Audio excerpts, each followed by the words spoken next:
all of the warriors ever created. He would be Apollyon, the destroyer. You can call him Morpheus Mysticus Megas, the emissary of light, the redeemer of the righteous. Here, to exalt the sons of righteousness back to their rightful place, and to put this tyranny down once and for all. So before we allow these people to send our children off to war, stop. Before we allow these tyrants to send our children off to war, stop. Call them home. Call them all home. They don't have to fight for these people. They don't owe them nothing. Nobody is entitled to have your child die for them but you. And that's at you and your child's honor of a family that you do that. You don't do that for the honor of a tyrant, of somebody that want to suck the blood out of you and your family. You don't send your children to die for that. That's wrong. It's unjust. And it must be fixed and corrected. When you commission warriors to go to war, you commission them under the code of righteousness to perform a righteous deed to get rid of wickedness. Anybody want to send your child to war just to send them to war so they can get some money is a damn fool and an evil tyrant and need to be overthrown. So, what do we do, people? Do we finally say get rid of the evil? Or do we say bring more of it on down? Because if you don't want to get rid of it, the only thing left is all out chaos. Because order has to be established from the chaos. The level of chaos now can be peacefully resolved. But if we don't peacefully resolve it now, it has to be intensified so it can be violently resolved. Mama said to give most people the opportunity as possible for liberation. This is the opportunity. Call your children home, tell them don't fight no wars. Don't join nobody military if it ain't part of your family. And our families and our tribes, they call us gangs. They call us gangs and villainize us and tyrants, and they call us terrorists. They're wrong. So for the Middle East to be straightened out, they need to reform the caliphate. Because they need somebody to speak for the Muslims across all barriers. My nomination for those in the Middle East would be, no, I'm not going to do that. I'm going to allow them to assemble their own council and put their own leadership in place. You have to have a caliphate in Islam. That's the order. That's the structure, and it's the correct order. In the meantime, in Islam, all male Muslims must protect these females now. Stop letting these tyrants come in like they righteous and take your daughters. Don't feed this beast your children. All Islamic countries need to cease with the slave trade and shit, because the tyrant used the righteousness of Allah when they changed her name to Allah, so that y'all didn't know that the Queen of Heaven was y'all guardian and y'all overseer. Y'all have a picture, y'all have a symbol of her yoni on your black stone. Your black stone is me. I'm the stone the builders rejected. How do I know this? Earlier I spoke about the Mufti, Angel Bay, founder of the 21 Brick Pyramid. But they say 20 more because one of the bricks ain't there no more. From that brick, there was a name on it, Larry Hoover. And under Larry Hoover, I came about. I came about by strange circumstances. My mother was a queen of the Vice Lords when they were a biker gang in the 50s. My children are all stones in Chicago. I'm stuck in the middle. I can't fight with nobody. Everybody love me, and I love them, so I can't fight with nobody. I can't condone vice lords going against GDs because that would be like me going against my mother. I can't condone the GDs fighting against the Stones because that's like me fighting my children. What insanity? I'm not with that insanity. Extends all the way out to the West Coast because you know we got Hoover Crips. Rolling 60s. Do the math. Stoop, tell him. Do the math for him. Put it on public display. Anybody confused about this, it's going to be clear real soon what I'm talking about. Analyze what I'm saying. Don't just accept it. Don't just accept nothing I'm telling you. Analyze it. Go do your research. Send your preacher back to school because they're all teaching you wrong. Matter of fact, don't send him to school. Send him to Geno Jenkins over there. He going to get him right. He going to teach him how to research according to righteousness. But first, the fruit got to correct where he was wrong at. He righteous, but he ain't right. They know what I'm talking about, fruit, right? He righteous, but he ain't right. And he'll give you the stage. So, we need to get back into the harmony of life, and the melody of life, and the beautification of those things around us with art and entertainment. You know, I love music. And I love music across all genres. And one of my favorite artists, Tupac Amaru Shakur, my brother. I miss that rider music, man. I miss that. And so I decided to write something for myself, and I'm gonna go record it and put it out there for y'all so y'all can understand what I'm talking about. But we need that rider music because they took our war drum. They took our war drum because they didn't want us talking on the drum. But what Bougie say? Through that mystical communication within, we keep on coming together. I love to see when brothers and sisters looking out for one another. This is the redemption song. This is the Exodus that Marley speak of. Now, I can get long-winded, but I'm not. Because I don't want to give y'all so much information you refuse to look anything up. It's over. Their reign is up. The reign of terror on earth is over as long as the people want it over. If you don't believe me, ask Trump, ask Putin, and all the other heads of state on this planet. They all know what I'm talking about. I don't have to prove anything. I already proved it when I broke the code of the ages. When I cracked the curse, I shattered the chains of hell, because that's where we were. Hueco Mundo. Watch soap. Call me Ichigo. So, I'm going to let y'all digest what I just said. We can fall victim to the tyrant, or we can take our ball and go home. Start doing family stuff. Act like he ain't even here. Act like they ain't even here.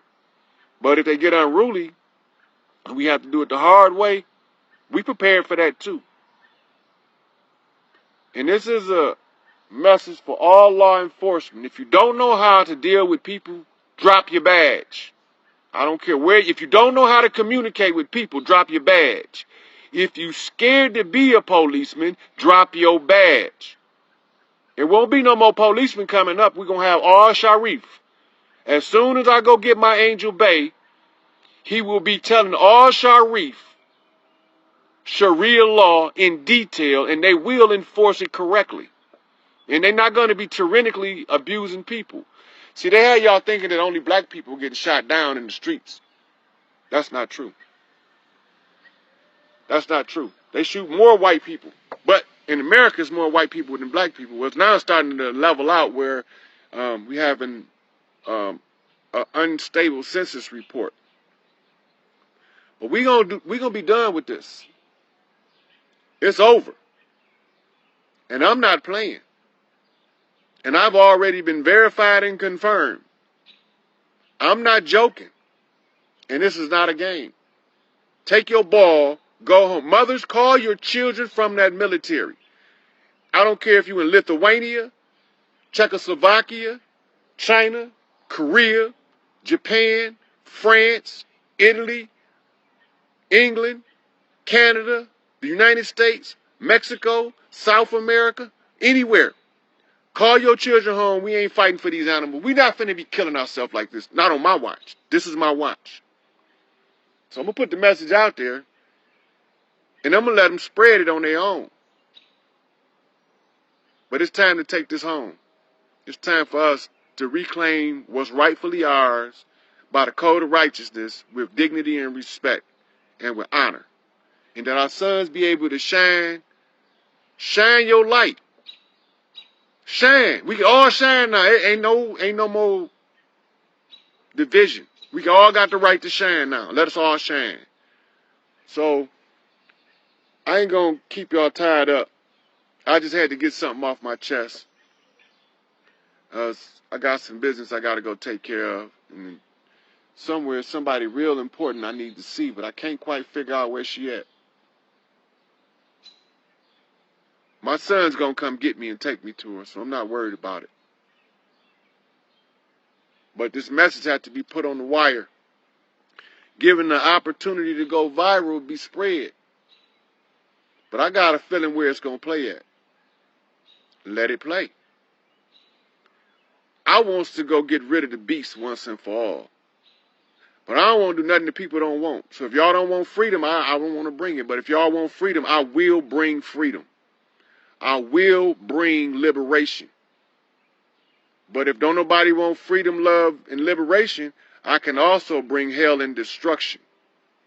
I have full command of the armies of heaven and hell. I can cause some shit you don't even know exists. I would rather not do that, because that's not what I'm here for. I was asked to be as patient and wise as possible in establishing a peaceful regime on earth again, because it was like this under the Atlanteans, in which I was the chief priest of the Atlan. It's hard to get all of this energy rewired back through the divergent, convergent synthesis process. I needed a whole lot of priests over a long time. So you see, that's why they were in caves, because they had to pass this energy and do these rituals in order to make sure that we can break this demon's stronghold. And I was the only one capable of doing it. And so they figured that if they got rid of me and kept me from coming to help you, they can hold y'all in hostages and slaves forever. But they forgot I never fail. I never lose. Even when they think I lose, I'm still winning, because the only way that they was able to get me to lose is self-sacrifice. And self-sacrifice is the highest form of honor and dignity in the existence of creation. Yeah, a lot of people done it following my lead. Put themselves in adverse situations and tried to survive it. If they didn't, then they already knew what would happen, as in Martin Luther King, Malcolm X, Medgar Evers. And I go on with that for hours. So I'm not going to do a roll call on the ancestors that fell. But what I will tell y'all is this. Keep your heads up. Look forward to the future. Without the tyrant's reign. I'm going to get him out of here one way or the other. Y'all can help me by taking y'all ball and going home all over the planet. Or y'all can just sit back and don't do nothing and don't say nothing. And I can cause some shit y'all going to be totally flabbergasted about. And if you think I'm joking, just look overhead and be surprised at what you see. I am not joking. This is not a game. And with that, Trump, it's your turn. You up.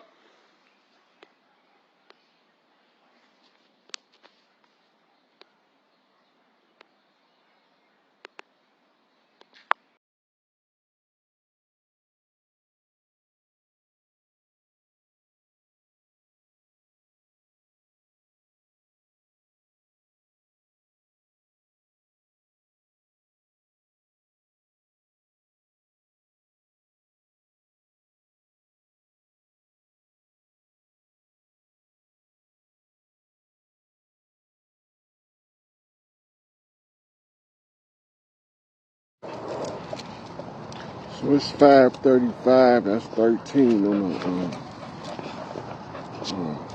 Queen Mother Seal. which is the mother of the king, a blue house knot. So this is going to be short, and so I'm going to give people a chance to get in here.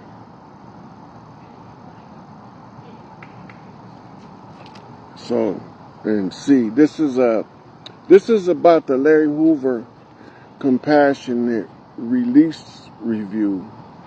And so I need whoever in here that's capable to share this information, because we need to get little Larry informed on what the lawyer for Larry Hoover need to know.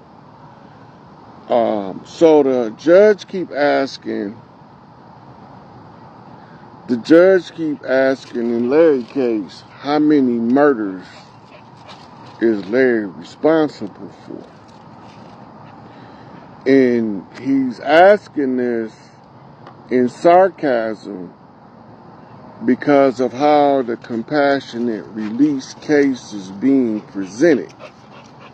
Because what nobody's mentioning that's critical to the freedom of Larry Hoover is the fact that his leadership skills was so influential to the people that it was the ones who we call growth and development now, that was formerly Gangster Disciples.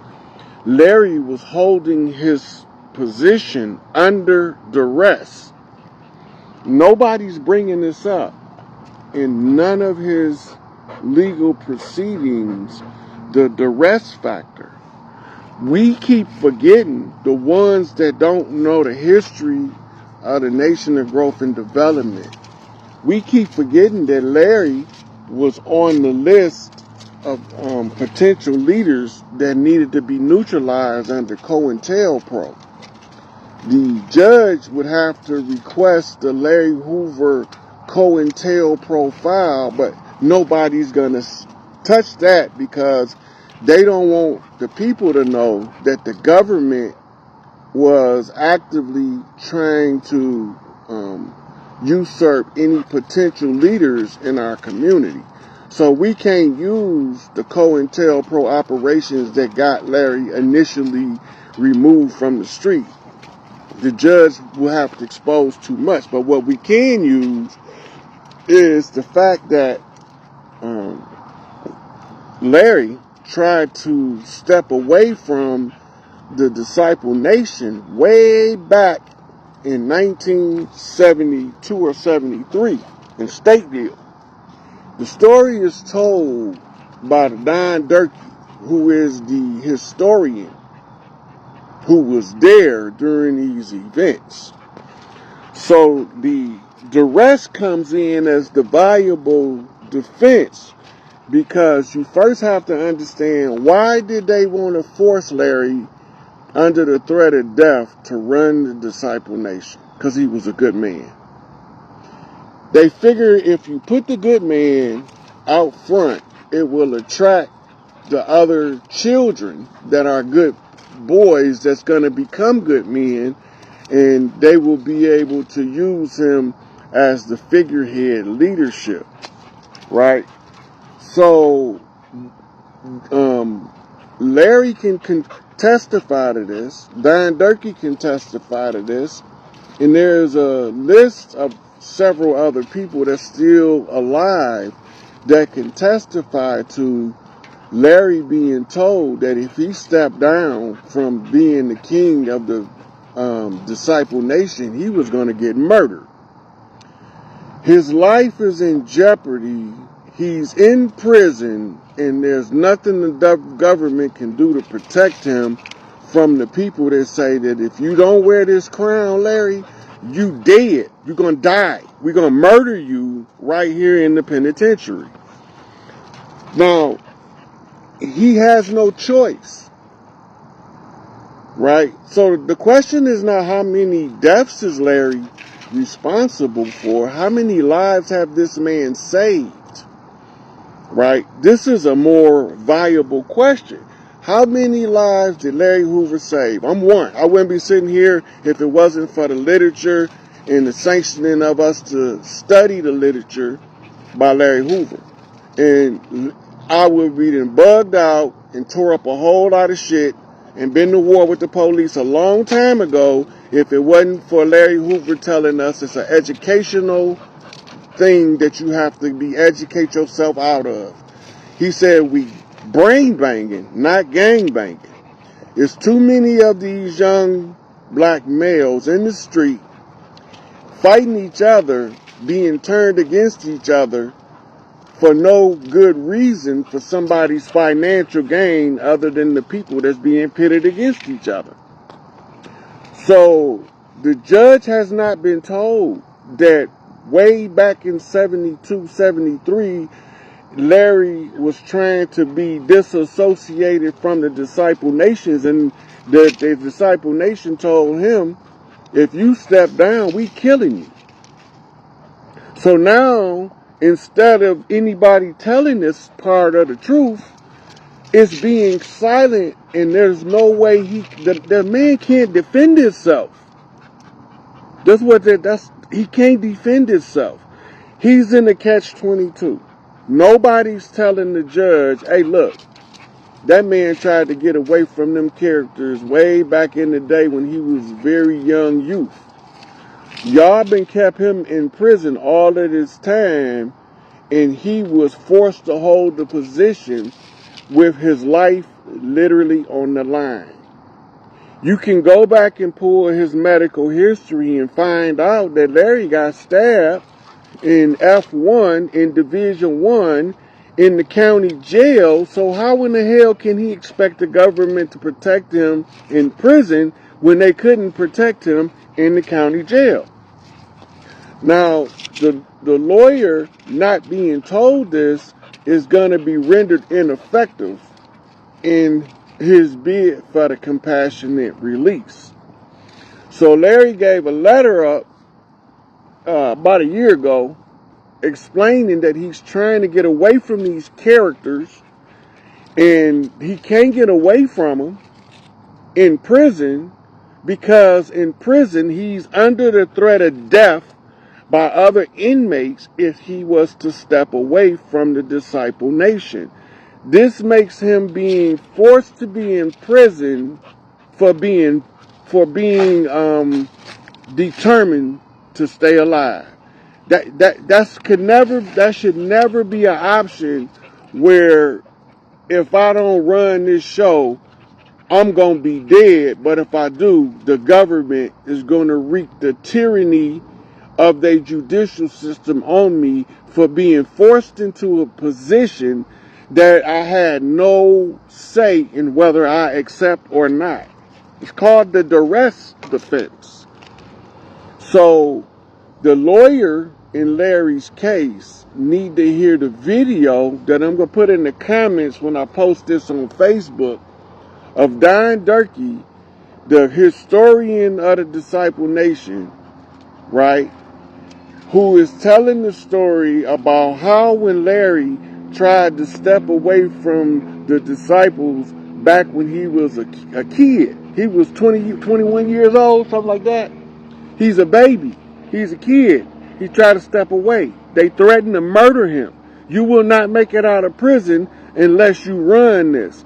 So now when you see the 21st century vote in the changing of the direction from gangster disciple to growth and development, the question is not how many deaths is Larry responsible for, but how many people did he personally send to college, to university, to become doctors and lawyers and scientists and other people with good standing in the community, and how many people did he help them with their athletic career by putting a don't touch them order on this child that's trying to do what's right. None of them is talking about that. 47, 74, GD flip. So the lawyer in Larry case, so all of the people who know Lil Larry, send this to his inbox on Instagram overrun his inbox with this video so he can get the correct information to the attorney to correctly argue Larry's case. If he's not telling them about the duress and how his life was threatened in prison, if he don't run this, there's nothing he can do.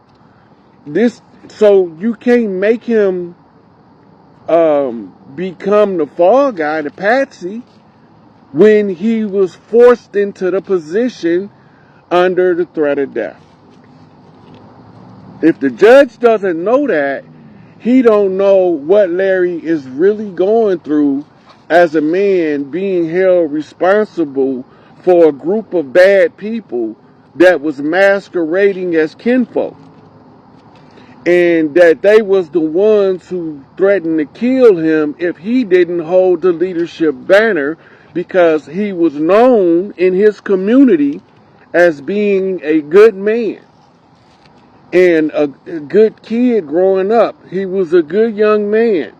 And because of this, because they knew that he's not going to say, just go kill everybody, because he's a good man, he's going to try to find a way to survive. First of all, for self-preservation is the very first law of nature. The second law of nature is the preservation of your species and kind through procreation, right? And self-sacrifice.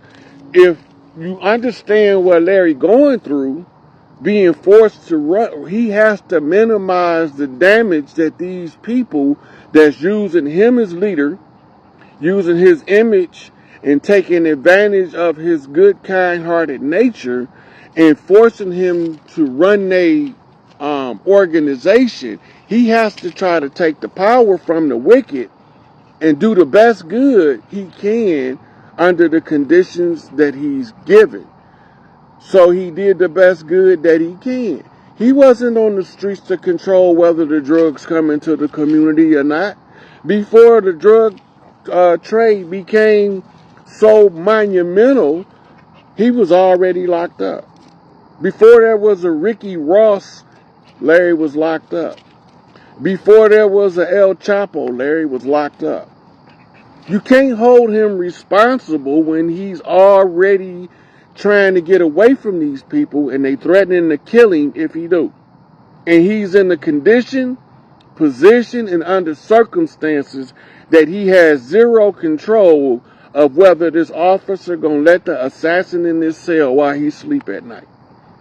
So part of the mission he have to do is to protect himself, because he want to come home and be with his family. He can't do that if he have to get killed for stepping down as the chairman of the Disciple Nation. Right? So I don't want this to be too long, so I'm going to end it here. But remember, Larry Ben tried to get away.